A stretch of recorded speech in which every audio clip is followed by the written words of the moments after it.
எல்லா வதந்திகளுக்கும் வைத்த முற்றுப்புள்ளி. அண்ணாமலைக்கு மோடி கொடுத்த முக்கியத்துவம். அரண்டு போன எடப்பாடி நயினார். கன்னியாகுமரியில் நடந்த அதிரடி சம்பவம். தலைவர் பதவியிலிருந்து மாற்றப்பட்டாலும் பவர் குறையாத அண்ணாமலை. வணக்கம் நண்பர்களே. தமிழக பாஜகவின் முன்னாள் தலைவர் அண்ணாமலை இந்த தேர்தலில் போட்டியிடவில்லை என்றதும் அவரது கதையை முடிந்துவிட்டது. அவரை டெல்லி பாஜக ஓரம் கட்டி விட்டார்கள். எடப்பாடியும் நயினாரும் சேர்ந்து கொண்டு அண்ணாமலைக்கு கோவையில் தொகுதி கொடுக்காமல் அவரை போட்டியிட விடாமல் செய்து விட்டார்கள். இனிமேல் அண்ணாமலையால் பாஜகவில் தலையெடுக்கவே முடியாது என்றெல்லாம் சில அரசியல் கட்சி தலைவர்களும் ஊடகங்களும் கடுமையான கருத்துக்களை எல்லாம் வெளியிட்டார்கள். ஆனால் இப்போது நடக்கும் விஷயங்களை வைத்து பார்க்கும்போது அண்ணாமலை இல்லை என்றால் என்டிஏ கூட்டணியே இல்லை. அவர் இல்லை என்றால் இந்த தேர்தலில் தேசிய ஜனநாயக கூட்டணி வெற்றி பெறவே முடியாது என்று சொல்லும் அளவுக்கு அண்ணாமலையின் செயல்பாடு அதிரடியாக இருக்கிறது. அதோடு எந்த டெல்லி பாஜக அண்ணாமலை ஓரங்கட்டுகிறார்கள் என்று சொன்னார்களோ அதே டெல்லி தலைவர்கள் தமிழ்நாட்டுக்கு யார் வந்தாலும் முதல் வேளையாக அண்ணாமலையை தான் தேடுகிறார்கள். மோடியோ அமித்ஷாவோ நிதின் நவீனோ யாராக இருந்தாலும் தமிழ்நாட்டுக்கு எப்போது வந்தாலும் அண்ணாமலை எங்கே என்றுதான் கேட்கிறார்கள். அப்படித்தான் நேற்று நாகர்கோவிலில் மோடி நடத்திய ரோடு ஷோவில் அண்ணாமலையும் கலந்து கொண்டுள்ளார். மதுரை, கோயம்புத்தூர், சிவகாசி என்று தேசிய ஜனநாயக கூட்டணி கட்சி வேட்பாளர்களை ஆதரித்து பிரச்சாரம் செய்து வந்த அண்ணாமலை திடீரென்று நாகர்கோவிலில் மோடி நடத்திய ரோடு ஷோவிலும் பங்கேற்றது அனைவரையும் ஆச்சரியப்படுத்தியது. அந்த அளவுக்கு அண்ணாமலை எப்போது எங்கே இருக்கிறார் என்று சொல்ல முடியாத அளவுக்கு பரபரப்பாக அவர் இயங்கிக் கொண்டிருக்கிறார். இந்த நிலையில் நேற்று கன்னியாகுமரி மாவட்டத்தில் பாஜக 4 தொகுதியில் போட்டியிடும் நிலையில் அங்குள்ள வேட்பாளர்களை ஆதரித்து பிரதமர் மோடி ரோடு ஷோ நடத்தினார். அதாவது கேரள மாநிலம் திருவனந்தபுரத்தில் இருந்து நேற்று மாலை அவர் ஹெலிகாப்டரில் நாகர்கோவில் வந்தடைந்தார். அங்கிருந்து கார் மூலமாக இந்த ரோடு ஷோவை நடத்தியுள்ளார் பிரதமர் மோடி. அப்போது பிரதமர் மோடியுடன் திறந்த ஜீப்பில் எடப்பாடி பழனிசாமி, நயினார் நாகேந்திரன், அண்ணாமலை மற்றும் பொன் ராதாகிருஷ்ணன் ஆகியோர் இடம்பெற்றார்கள். அடுத்தபடியாக வரும் 18ஆம் தேதி கோவையில் தேசிய ஜனநாயக கூட்டணி வேட்பாளர்களை ஆதரித்து பிரதமர் மோடி பிரச்சாரம் செய்ய போகிறார். அதையடுத்து பிரதமர் மோடி வெளியிட்டுள்ள ஒரு செய்தியில் நாகர்கோவிலில் நடந்த ரோடு ஷோ உற்சாகம் அளித்தது. திமுகவின் ஊழல் மற்றும் சீர்கெட்ட ஆட்சியை தமிழக மக்கள் விரும்பவில்லை, தேசிய ஜனநாயக கூட்டணி ஆட்சியை விரும்புகிறார்கள் என்பதை அவர்கள் அளித்த உற்சாகமான வரவேற்பு மூலம்தான் தெரிந்து கொண்டதாக ஒரு வீடியோ வெளியிட்டுள்ளார் பிரதமர் மோடி. முக்கியமாக இந்த 2 ரோடு ஷோவை பொறுத்தவரை தேர்தலில் போட்டியிடக்கூடிய எடப்பாடி பழனிசாமி, நயினார் நாகேந்திரன், பொன் ராதாகிருஷ்ணன் ஆகியோர் கலந்து கொண்ட நிலையில் போட்டியிடாத அண்ணாமலையும் இந்த ரோடு ஷோவில் மோடி அருகில் நின்றபடி பயணித்தது கவனம் பெற்றுள்ளது. அந்த அளவுக்கு அண்ணாமலை தேர்தலில் போட்டியிடவில்லை என்றாலும் கூட அவருக்கு டெல்லி பாஜக தனிப்பட்ட முறையில் முக்கியத்துவம் கொடுக்கிறார்கள் என்பதையே இது உறுதிப்படுத்துகிறது. அதோடு சட்டமன்ற தேர்தலில் அண்ணாமலை போட்டியிடவில்லை, எங்கள் தலைவரை புறக்கணித்த பாஜகவுக்கு இந்த தேர்தலில் நாங்கள் வாக்களிக்க மாட்டோம் என்றெல்லாம் அண்ணாமலை ஆர்மி கூறி வந்தார்கள். ஆனால் நேற்று பாஜகவின் மாநில தலைவராகவும் இல்லாத, தேர்தலில் வேட்பாளராகவும் போட்டியிடாத அண்ணாமலையை தன்னோடு ரோடு ஷோ நிகழ்ச்சியில் பிரதமர் அழைத்து கொண்டது அண்ணாமலையின் ஆதரவாளர்களுக்கு மிகப்பெரிய மகிழ்ச்சியை கொடுத்திருக்கிறது. இதற்கு முன்பு பாஜகவின் மாநில தலைவராக இருந்தவர்களோ அல்லது முக்கிய பாஜக தலைவர்கள் என யாரையும் இந்த ரோடு ஷோ நிகழ்ச்சியில் சேர்த்துக் கொள்ளாத பிரதமர் மோடி அண்ணாமலையை இணைத்துக் கொண்டது முக்கியத்துவம் வாய்ந்ததாக பார்க்கப்படுகிறது. அந்த வகையில் அண்ணாமலையை டெல்லி மேலிடம் ஓரங்கட்டவில்லை. இப்போதும் அவருக்கு கொடுக்க வேண்டிய முக்கியத்துவத்தை கொடுத்து கொண்டுதான் இருக்கிறார்கள். அதோடு அண்ணாமலையை மாநில தலைவர் பதவியிலிருந்து மாற்றும் எண்ணமும் பிரதமர் மோடிக்கும் அமித்ஷாவுக்கும் கிடையாது. அண்ணாமலை அதிமுகவுடன் மோதலில் ஈடுபட்டதால் அவர் மாநில தலைவராக இருந்தால் கூட்டணிக்கு செட் ஆகாது, பிரச்சனைகள் வரும் என்று எடப்பாடி பழனிசாமி அமித்ஷாவிடம் சொன்னதினால்தான் அண்ணாமலை மாநில தலைவர் பொறுப்பிலிருந்து மாற்றினார்கள். ஆனால் அது கூட நீண்ட காலம் நீடிக்கப் போவதில்லை. சட்டமன்ற தேர்தல் முடிவுகளுக்கு பிறகு மீண்டும் அண்ணாமலை தனது மாநில தலைவர் பொறுப்புக்கு வந்து விடுவார் என்கிற தகவல்களும் வெளியாகியுள்ளன. அந்த அளவுக்கு தமிழக பாஜகவை பொறுத்தவரை அண்ணாமலைக்கு டெல்லி கூடுதல் முக்கியத்துவம் கொடுக்கிறார்கள்.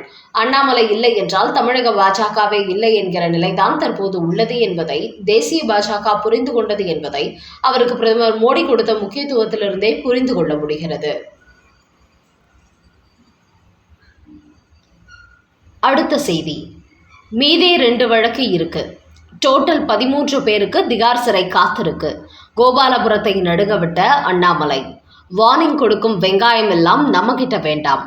முதலமைச்சர் மு.க.ஸ்டாலின் செந்தில் பாலாஜியை அமலாக்கத்துறை கைது செய்த போதும் இப்படிதான் தொட்டுப்பார் சீண்டிப்பார் என்று மத்திய அரசுக்கு எதிராக ஒரு வீடியோ வெளியிட்டார். இவர் வாய்விட்டதன் விளைவு செந்தில் பாலாஜியை ஓராண்டுக்கு மேலாக புழல் சிறையில் வைத்து விட்டார்கள். அதன் பிறகு அது குறித்து ஸ்டாலின் வாய் திறக்கவே இல்லை. இந்த நேரத்தில் இப்போது ஆட்சி முடியும் கடைசி நேரத்தில் இவர் பிரதமர் மோடிக்கு கடைசி வார்னிங் கொடுத்திருக்கிறார். தொகுதி மறுவரையை செய்வதை நிறுத்தாவிட்டால் 50 ஆண்டுகளுக்கு முந்தைய தமிழ்நாட்டை பார்க்க வேண்டியிருக்குமாம். அந்த அளவுக்கு இந்த தமிழ்நாட்டை இந்த மு.க.ஸ்டாலின் தலைகீழாக திருப்பி வைத்து விடுவாராம். இப்படி அவர் ஒரு வீடியோ வெளியிட்டதை அடுத்து பாஜகவின் அண்ணாமலை அவருக்கு செருப்படி கொடுப்பது போல் ஒரு பதிலடி கொடுத்துள்ளார். அதில் முதலமைச்சர் பதவியின் மரியாதை தெரியாதவர்தான் இந்த மு.க.ஸ்டாலின். பதவி இருக்கிறது என்றதும் ஆணவத்தில் பேசுகிறார். பிரதமர் மோடிக்கு இவர் கடைசி வார்னிங் கொடுக்கிறாராம். இவருக்கு இவரே வார்னிங் கொடுத்துக் கொள்கிறார் என்பதுதான் உண்மை. இதே திமுகவில் உள்ள 35 அமைச்சர்களில் 13 பேர் மீது வழக்கு உள்ளது. கனிமொழி, ராசா மீதான 2G வழக்கு இன்னும் முடியவில்லை. அதோடு முதலமைச்சர் மு.க.ஸ்டாலின் மீதும் 2 முக்கிய வழக்கு உள்ளது. இதை எல்லாமே தூசி தட்டினால் சட்டமன்ற தேர்தலுக்கு பிறகு மொத்தம் 13 பேர் திகார் சிறைக்கு போய்விடுவார்கள். அதன் பிறகு திமுக என்கிற கட்சியை நடத்துவதற்கே ஆள் இருக்காது என்று கூறியுள்ள அண்ணாமலை இப்படிதான் SIR நடவடிக்கை எடுத்த போதும் எகிரி பேசினார் மு.க.ஸ்டாலின். ஆனால் எந்த வேளையும் அவர்கள் நிறுத்தவில்லை. திட்டமிட்டபடி நடத்தி முடித்தார்கள். அதேபோல்தான் இந்த தொகுதி மறுசீராய்வு விவகாரத்திலும் திட்டமிட்டபடி நடத்தி முடிப்பார்கள். அதனால் மு.க.ஸ்டாலின் இதற்கு பிறகு ஒரு வீடியோ வெளியிட்டு நன்றி வணக்கம் என்று சொல்லி முடித்துக் கொள்ளவும். இந்த வார்னிங் கொடுக்கும் வெங்காயம் எல்லாம் நம்ம கிட்ட வேண்டாம் என்று ஸ்டாலினின் கடைசி வார்னிங் வீடியோவுக்கு ஒரு பதிலடி கொடுத்துள்ளார் அண்ணாமலை. அடுத்த செய்தி. செந்தில் பாலாஜி ஒரு விஷக்கிருமி. கோவை திமுகவை அவர்தான் அழிக்கப் போகிறார். அண்ணாமலை கொடுத்த அட்டாக். பாஜகவின் அண்ணாமலை மதுரை, சிவகாசி, தஞ்சை என பல ஊர்களில் பிரச்சாரங்களில் ஈடுபட்டாலும் கோவையை மறப்பதில்லை. அடிக்கடி கோவைக்கு விசிட் அடித்து தீவிர பிரச்சாரத்தில் ஈடுபடுகிறார். குறிப்பாக திமுகவை பொறுத்தவரை இந்த முறை கோவையில் 5 தொகுதிகளாக கைப்பற்றிவிட வேண்டும் என்று திட்டம் போட்டார்கள். அதற்காக தான் ஊழல் மன்னன் செந்தில் பாலாஜியை அங்கே இறக்கிவிட்டுள்ளார் மு.க.ஸ்டாலின். இவர் அங்கு போன வேகத்திலேயே பணப்பட்டுவாடா, பரிசு பட்டுவாடா ஆரம்பித்தார். அதோடு நிறுத்திக் கொள்ளாமல் கடந்த ஈரோடு கிழக்கு இடைத்தேர்தலை போன்று கோவை முழுக்க வாக்காளர்களை அடைத்து வைப்பதற்கு நூற்றுக்கணக்கான பட்டிகளையும் கரூர் மட்டுமின்றி கோவையிலும் தயார் செய்தார். ஆனால் சுதாரித்துக் கொண்ட அதிமுக, பாஜக கட்சிகள் உடனடியாக தேர்தல் ஆணையத்துக்கு புகார் அளித்து செந்தில் பாலாஜியை சிக்க வைத்தார்கள். அதனால் தற்போது அவர் அங்கு உருவாக்கிய அனைத்து பட்டிகளும் மூடப்பட்டு கிடக்கிறது. இந்த நிலையில் நேற்று கோவை சிங்காநல்லூர் தொகுதியில் பிரச்சாரம் செய்த அண்ணாமலை மீண்டும் செந்தில் பாலாஜியை அட்டாக் செய்திருக்கிறார். அப்போது செந்தில் பாலாஜி ஒரு மிகப்பெரிய விஷக்கிருமி.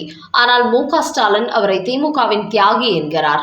அதிமுகவில் செந்தில் பாலாஜி இருந்த காலகட்டத்தில் அவர் ஊழல் பேர்வழி, கரூரில் கட்ட பஞ்சாயத்து செய்து கொண்டிருக்கிறார் என்றெல்லாம் விமர்சித்து வந்தார்.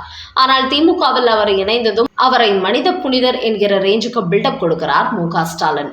அந்த அளவுக்கு டாஸ்மாகில் கொள்ளையடித்த ஊழல் பணத்தை முதல் குடும்பத்துக்கு வாரி வாரி கொடுத்தார் செந்தில் பாலாஜி. அதனால் தான் அவர் மீது தனிப்பட்ட முறையில் பாசம் வைத்திருக்கிறார் மு.க.ஸ்டாலின். அதன் வெளிப்பாடுதான் செந்தில் பாலாஜிக்கு அமைச்சர் பதவி இல்லாத போது அத்தனை அதிகாரத்தையும் கொடுத்து வைத்திருக்கிறார் மு.க.ஸ்டாலின். காரணம், இந்த ஊழல் மன்னன் செந்தில் பாலாஜியை வைத்துதான் கோவையில் இவர் வெற்றி கொடி நாட்டப் போகிறாராம். கோவையில் உள்ள மக்கள் விவரம் தெரிந்தவர்கள். அதனால் ஊழல் பேர்வழிகளை ஒருபோதும் ஆதரிக்க மாட்டார்கள் என்று கூறியிருக்கும் அண்ணாமலை இந்த கோவையில் செந்தில் பாலாஜியால் தான் அழிய போகிறது திமுக. இதை சட்டமன்ற தேர்தலுக்கு பிறகு மு.க.ஸ்டாலினை புரிந்து கொள்வார் என்று அதிரடியாக பேசியுள்ளார்.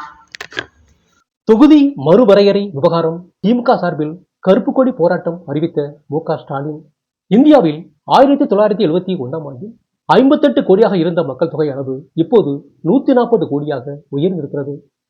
இதனால் மக்கள் தொகை அடிப்படையில் இந்தியா முழுக்க MP தொகுதிகளின் எண்ணிக்கையை அதிகப்படுத்த மத்திய அரசு தயாராகி வருகிறது. ஆனால் தமிழ்நாட்டில் மக்கள் தொகை அதிகரிக்காமல் இருப்பதால் இங்கு 39 மக்களவை தொகுதிகள் இருக்கும் நிலையில் அடுத்து 59 தொகுதியாக உயரும் என்று கூறப்படுகிறது. ஆனால் வட மாநிலங்களில் மக்கள் தொகை அதிகரித்திருப்பதால் அங்கு இதைவிட கூடுதலான MP தொகுதிகள் ஒதுக்கப்படும் என்று கூறுகிறார்கள். இந்த நிலையில்தான் இதற்கு எதிர்ப்பு தெரிவித்து வீடியோ வெளியிட்ட மு.க.ஸ்டாலின் திமுக மாவட்ட நிர்வாகிகளுடன் ஆன்லைனில் ஒரு ஆலோசனை கூட்டம் நடத்தியுள்ளார். அது மட்டுமின்றி இந்த தொகுதி மறுவரையறை மசோதாவை மத்திய அரசு அறிவித்துவிட்டால் தமிழ்நாட்டில் அதை எதிர்த்து திமுக சார்பில் போராட்டம் நடக்கும் என்றும் அறிவித்திருக்கிறார் மு.க.ஸ்டாலின். குறிப்பாக பாஜகவின் எதிர்ப்பு ஓட்டுகளை திமுக பக்கம் இழுக்கும் முயற்சியில் ஈடுபட்டு வரும் மு.க.ஸ்டாலின் தற்போது இந்த மசோதா விவகாரத்தையும் தனது வாக்கு வங்கி அரசியலுக்காக பயன்படுத்திக் கொண்டுள்ளார் என்பது குறிப்பிடத்தக்கது.